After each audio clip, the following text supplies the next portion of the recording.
প্রথমে একটি তাল নিয়েছি, তালের মাড় বার করে একটি বাটিতে রেখেছি।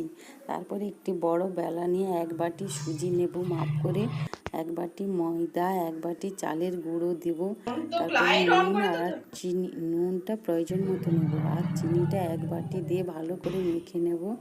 তাতে আমি তালের মাড় বার করে রেখেছিলাম সেটা ঢেলে দেবো, অল্প একটু বেকিং পাউডার দেবো, বেশি দিলে ওটা তিতো হয়ে যাবে।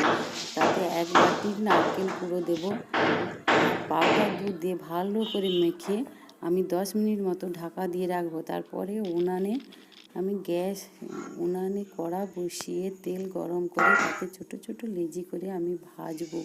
এইরকম ছোট ছোট লেচি করে ভাজলে খেতেও খুব সুন্দর হবে আর স্বাদও ভালো। আমার ছেলে খেয়ে বলছে মা দারুণ হয়েছে। তোমরাও পারলে এরকম ভেজে খাবে। ভালো লাগলে আমার ভিডিওটি একটু সাবস্ক্রাইব করো প্লিজ।